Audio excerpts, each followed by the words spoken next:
Good morning students. Ranthambore children academy senior secondary school की online कक्षा में आपका स्वागत है। हमारे आज हम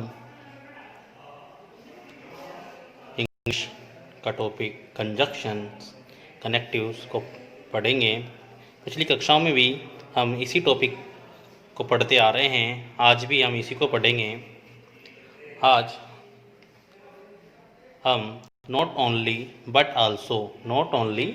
आल्सो इसके प्रयोग के समझेंगे कि इसका प्रयोग हम कैसे करेंगे, इससे वाक्य को हम कैसे जोड़ेंगे। देखिए, not only but also conjunction से भी का भी प्रयोग हम दो प्रकार से कर सकते हैं कि पहला जो है असमान कर्ता यानी सब्जेक्ट्स वाले वाक्यों को जोड़ना, यानी दो वाक्यों में जब अलग अलग कर्ता हमें दिए हुए हों उन वाक्यों को हम कैसे जोड़ेंगे, ये पहले वाले में हम समझेंगे। देखिए, तो मैंने लिखा है ऐसे वाक्यों में भिन्न भिन्न कर्ताओं के अतिरिक्त शेष वाक्य कॉमन होता है। तो याद रखें, जब भी हमें नॉट ओनली बट आल्सो प्रयोग करने को दिया होगा और आपको मिले कि वाक्य में कर्ता समान हैं, अलग अलग हैं, तो आपको शेष वाक्य कॉमन यानी समान ही मिलेगा। तो देखिए किस प्रकार हम इसका प्रयोग करेंगे। इसमें प्रथम वाक्य के कर्ता के पहले नॉट ओनली, यानी आपको वाक्य जो स्टार्ट करना है वो not only say he start करना है। वह इसके पश्चात बट आल्सो, नॉट ओनली वह इसके पश्चात बट आल्सो, यानी बीच में हमारे सब्जेक्ट आएगा। फिर दूसरे वाक्यों को जो का त्यों लिख देते हैं, यानी जो सेकंड जो वाला वाक्य है हमारा, उसमें कोई भी या किसी भी प्रकार का हम चेंज या बदलाव नहीं करते हैं। उसका वैसे के वैसे जैसा हमें दिया गया है वैसे के वैसे हम उस वाक्य को लिख देते हैं। तो याद रखें, प्रथम वाक्य के कर्ता के पहले नॉट ओनली, वैसे पश्चात बट आल्सो लगाते हैं और दूसरे वाक्यों को हम जो का त्यों लिख देते हैं, यानी हमारा जो वाक्य स्टार्ट होगा वो not only say he start होगा। देखिए, सूत्र देख लेते हैं। इसका हम सूत्र के माध्यम से आप अच्छी तरह से और सही ढंग से इसको समझ सकते हैं। सूत्र कहता है हमारा कि सबसे पहले आप नॉट ओनली लिखें, फिर नॉट ओनली, फिर आएगा हमारा सब्जेक्ट फर्स्ट,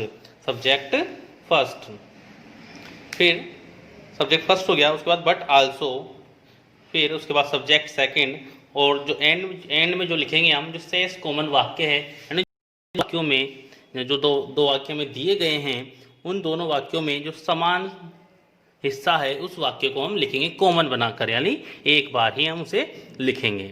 तो देखते हैं, जो पहला एग्जाम्पल मैंने दिया है आपके सामने, ये है he is teaching English, I am teaching English. तो आप देखें तो यहाँ पर ही और यहाँ दूसरे सेंटेंस में ही, वह, आई, में, तो यानी हमारे जो सब्जेक्ट हैं अलग अलग हैं। अगर हम देखें तो हमारा जो टीचिंग इंग्लिश और टीचिंग इंग्लिश ये हिस्सा कॉमन है, ये हिस्सा हमारा क्या है, कॉमन है। तो यानी हम इसको एंड में लिखेंगे। तो सूत्र के अनुसार हम वाक्य को जमाते हैं, तो इसमें देखिए सबसे पहले हमें क्या लिखना है, वाक्य को स्टार्ट करना है नॉट ओनली से, तो नॉट ओनली, फिर हमारा पहले वाक्य का सब्जेक्ट फर्स्ट ही, ये लिख दिया है हमने, फिर बट आल्सो। देखिए यहाँ तक ही आपको चेंज करना था, बाकी के बाद आपको जो दूसरा वाक्य है उसको सेम टू सेम यानी वैसे का वैसा जो का त्यों लिख देना है। तो मैंने क्या किया है, देखो आप, नॉट ओनली ही लगाया पहले वाक्य, but also I am teaching English, यानी अगर आप देखें ध्यान से तो हमारा पूरा वाक्य मैंने आई एम टीचिंग इंग्लिश ऐसे के ऐसे हमने लिख दिया है। इस प्रकार हम इसका प्रयोग कर सकते हैं। देखिए, मैंने एक नोट दिया है, नोट लिखा है यहाँ पर, देखिए नोट, इसको नोट देख लें एक बार आप। जब भी इससे दो वाक्य यानी दो कर्ताओं वाले वाक्य को जोड़ा जाता है, not only but also say जोड़ा जाता है जब दो वाले वाक्यों को, तो क्रिया हमेशा ही बट आल्सो के पश्चात, यानी बट आल्सो के बाद सब्जेक्ट आ रहा है ना, आने वाले कर्ता के वचन और पुरुष के यानी इसके अनुसार ही, यानी जैसे आई है यहाँ पर तो आई के साथ हमने क्रिया एम लिखी, अगर यू होता तो आर लिखते, ही होता तो इज लिखते, ठीक है ना। इस प्रकार हम लिखेंगे। लेकिन एक बात ध्यान रखें आप, अगर आपको कंफ्यूजन नहीं होना है, आपको सिर्फ ये याद रखना है कि हमें इस दूसरा वाला वाक्य वैसे कि वैसा ही लिखना है। अगर इस बात को भूल जाओ कि हम किसके अनुसार हम सहायक क्रिया लिखनी है, किसके अनुसार नहीं लिखनी है, तो आपको कंफ्यूज नहीं होना है। दूसरे वाक्य को वैसे कि वैसा लिखना है, चाहे दूसरे वाक्य में कुछ भी हो, ठीक है, याद रखें आप। सेकंड सेंटेंस मैंने दिया है कि Rachna like mangoes her friend mangoes, तो not only Rachna but also her friends but also her friends like mangoes, ठीक है। अब हम दूसरा प्रकार जिसमें समान कर्ता वाले वाक्य को जोड़ते हैं वो समझेंगे। अब हम नॉट ओनली बट आल्सो का दूसरा यानी समान कर्ता वाले वाक्यों को जोड़ना, उसका प्रयोग समझेंगे। देखिए, अभी हमने असमान कर्ता वाले वाक्य को जोड़ना समझा था, लेकिन अगर तो समान कर्ता वाले वाक्य को जोड़ने को हमसे कहा जाए तो उसको हम किस प्रकार करेंगे वो हम देख लेते हैं।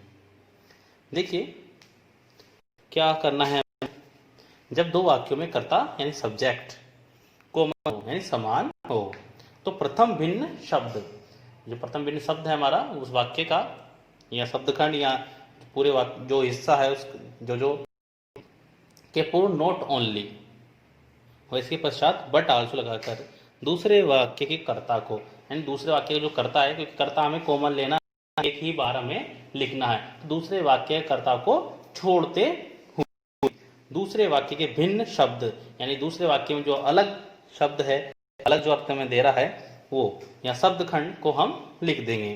देखिए, हिसाब से अगर हम देखें तो सब सूत्र के हिसाब से देखें तो सबसे पहले हमें कॉमन सब्जेक्ट यानी दोनों वाक्यों का एक कॉमन सब्जेक्ट हमें लेना है, यानी समान सब्जेक्ट लगाना है। फिर प्रथम भिन्न शब्द यानी प्रथम भिन्न शब्द यानी पहले वाक्य का प्रथम भिन्न शब्द हमें लिखना है।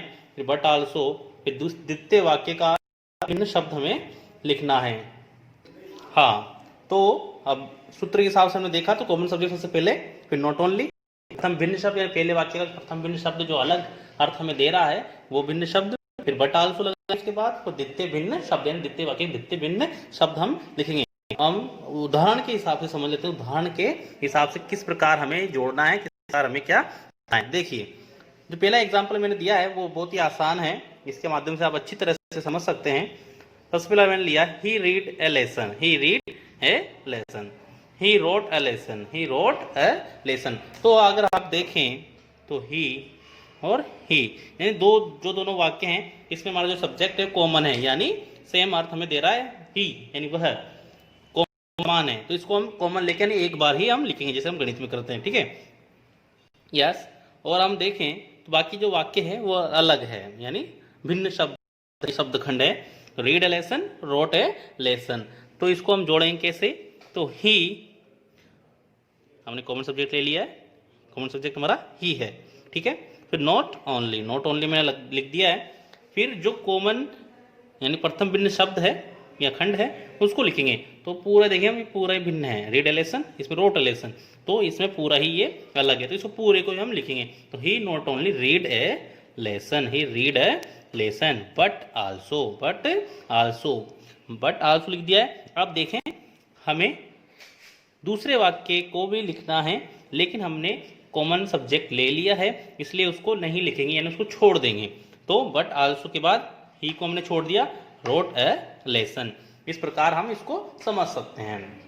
तो समझ में आया होगा आपको, he read a lesson, he wrote a lesson. तो सबसे पहले हम कॉमन सब्जेक्ट ही लिख दिया, फिर नॉट ओनली, फिर प्रथम वाक्य का भिन्न शब्दखंड लिख दिया हमें, read a lesson but also road a lesson. इस प्रकार सेकंड सेंटेंस को समझ लेते हैं। तो Piyush is intelligent, Piyush is intelligent, he is hard working also. तो आप इसमें कंफ्यूज ना हो। देखिए, पीयूष हमारा सब्जेक्ट है और ही, अब आप ये सोचेंगे कि यहाँ पर सब्जेक्ट अलग अलग है, सब्जेक्ट अलग नहीं है, जो ही आ रहा है हमारे सेकंड सेंटेंस में वो पीयूष के लिए ही आ रहा है, यह सर्वनाम शब्द है, तो संज्ञा के स्थान पर ही इनका यूज होता है। तो पीयूष हमारा सब्जेक्ट है और नाउन भी है, तो ये प्रोनाउन है, तो इसके लिए ही यूज हो रहा है। तो यहाँ पर सब्जेक्ट हमारे समान ही है, आप विचलित ना हो, ठीक है। तो Piyush is intelligent, he is hard working also. तो पीयूष ही लिखना है सब्जेक्ट, ये कॉमन ले लिया हमने, पीयूष कॉमन ले लिया है, ठीक है। तो पीयूष इज, दोनों तरफ को ये सेम जहां तक समान होगा वहां तक हम स्टार्टिंग में ही लिख देंगे। तो पीयूष इज नॉट ओनली, फिर जो शब्द है अलग उसको लिखेंगे, not only intelligent but also hard working. Also हम हटा देंगे पीछे से क्योंकि हमने आल्सो इसमें लग रहा है ऑलरेडी, ठीक है। थर्ड सेंटेंस है, इस प्रकार के वाक्य ज्यादा पूछ लिए जाते हैं कि इसमें आपको थोड़ा सा कंफ्यूज किया जाता है और आप कंफ्यूज हो जाते हैं और वाक्य को गलत कर देते हैं। इस प्रकार के भी समझे आप। The robbers looted the villagers, they killed them. देखिए जैसे अभी सेकंड सेंटेंस में था वैसे कि वैसे इसमें भी है कि the robbers looted the villagers, यानी जो द रॉबर्स है हमारे वाक्य के करता है, ठीक है। और दे, देखिए आप यहां भी कंफ्यूज ना हो, द रॉबर्स ये हमारा करता है, दे इनके लिए यूज हुआ है, ये भी एक प्रोनाउन है जो हमारे जो सब्जेक्ट है नाउन है उसके लिए ही यूज इसके हो रहा है, ठीक है।